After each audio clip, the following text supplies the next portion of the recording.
If you jump in the deep end, you better start swimming, huh? Well, I just thought I better read some more of that book to you. Just so it doesn't get taken out of context. That's a pretty weird. What was it I read to you?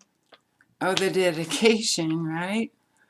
So I thought I'd read you the introduction and the what's this other one? From the author, which would be me and you. Well, anyway, the introduction. I'll put this up here. If you have used the words God and Jesus and Lord in your life to date, the material contained may be easier for you to digest. This is really weird for me to be reading this to you, especially when nobody has even read it. I mean, it's not edited at all. This is just like my videos. Here it is. Okay, let me start again. If you have used the words God, Jesus, and Lord in your life to date, the material contained may be easier to digest.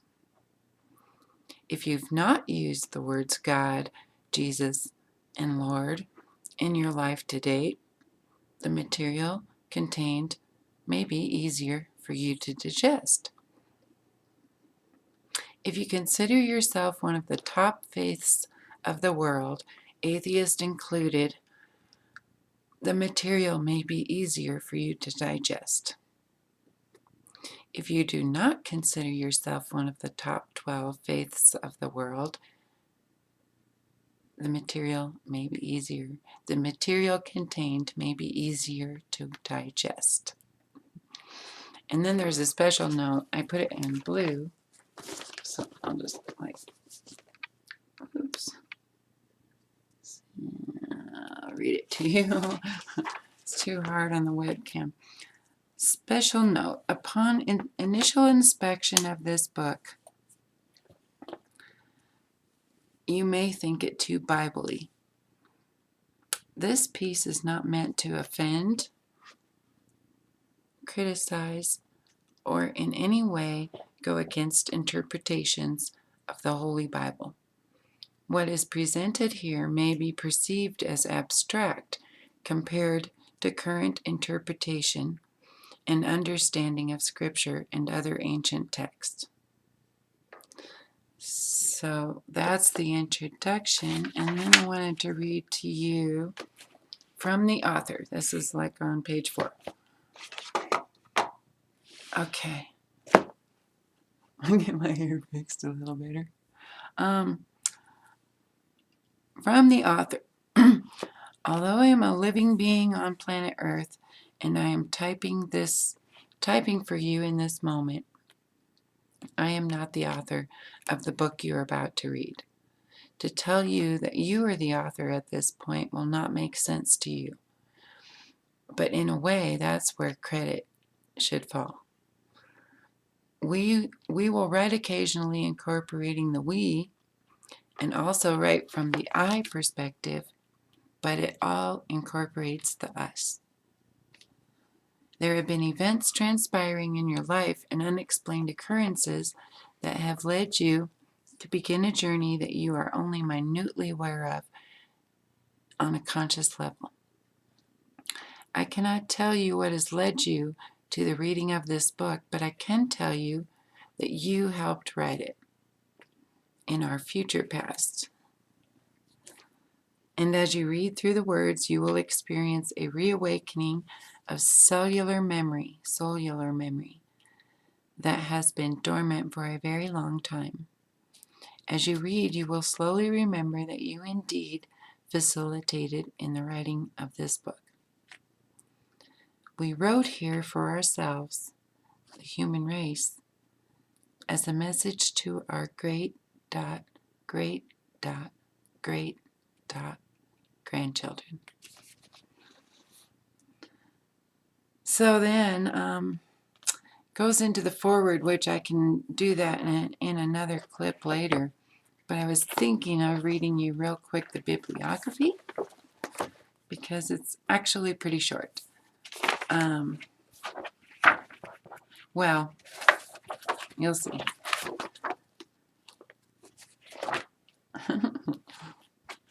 Yeah. The Holy Bible. I use the Holy Bible, the New King James Version, copyright 1982 by Thomas Nelson, Inc. And I use the Strong James Concordance, 1822 to 1894, New Strong's Exhaustive Concordance of the Bible, copyright 1990 by Thomas Nelson Publishers. The Bhagavad Gita, as it is by His Divine Grace, A.C. Bhaktivedanta Swami Prabha. Oh, I don't even want to try, guys. Prabhupada. Sorry. Okay, and then the Shivambu Kalpa Vidi from the Dhamma Tantra. For millennia, this Tantra Vidya was very secret, but the Dhamma Tantra was open and literal enough to contain an entire chapter of Shivambu Chikista, also known as Manav or urine therapy. Jesus warned us against secrecy. Don't hide your cradle in a closet. Freely you have received, freely give. And let's see, the Dhamma Tantra is secretive enough not to literally discuss the tantric form of urine therapy. The Rudra Yamala Tantra is said to also mention the use of urine. The Soma of the four Vedas is still the earliest and largest known mention of the use. Our aim is to overcome our disgust of the naked body. Can't live in Eden if we're clothed, kind of thing. Okay, the author of the Dhamma Tantra had his own particular perspectives, so the student should feel free to pick and choose what is best in the ancient text and what might best be disregarded. Okay, there are pictures all the way through the book, and this is what I got to talk to you about. I'm not quite sure what to do with the artwork, so I'm thinking as okay, I got this crystal. I was just walking out there in the woods. I'm not getting, and it's double terminated. So where does this begin to grow? Where is the beginning?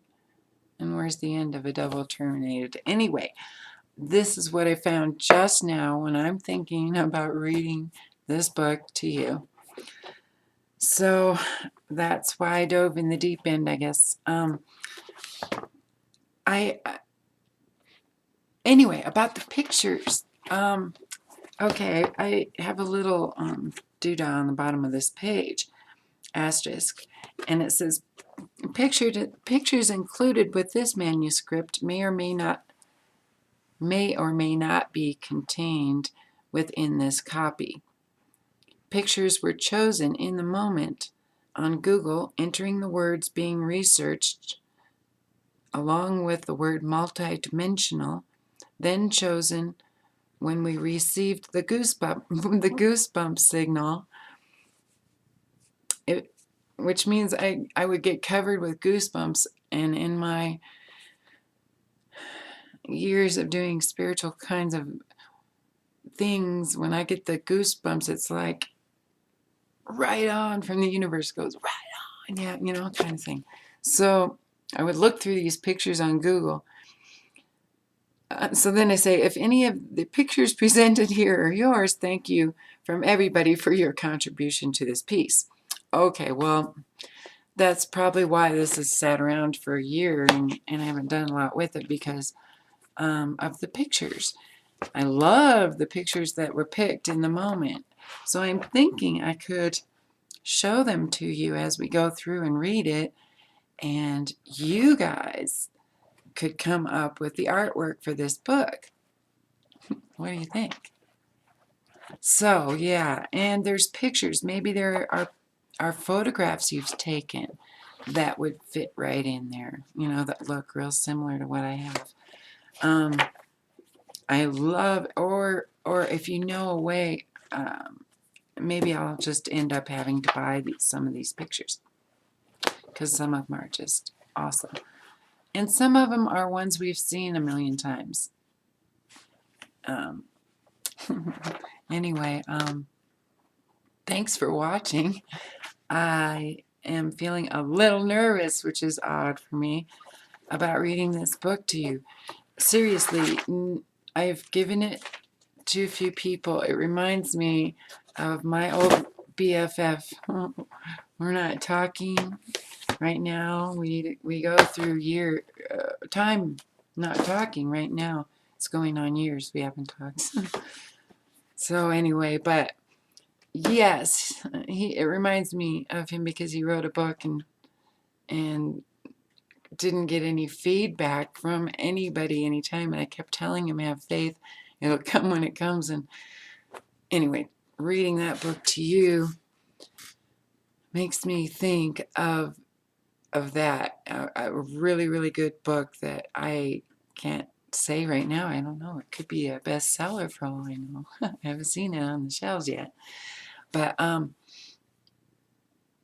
tell me what you guys think. I'm thinking of the thought that comes right in this very moment is I will read the chapter to you on YouTube in a clip, and then from the comments also I will do the final edit of the book.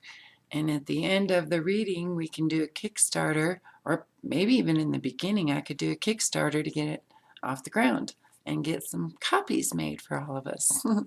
That would be really awesome. It's a big book. It's, you know, like I said, 275 with the index and all that stuff. But it'll be a reference book to you that you'll be able to actually use later. Parts of it. Parts of it are me writing, or, you know, just us writing. I know. It's like aged fruitcake. I love you guys. I love your feedback. I love what's happening right now. There was a comment made about blessings and curse, and that, oh yeah, it's the ringing in the ears being a sign of, or it could be Kundalini opening or something. I'm not getting it straight in my head right now.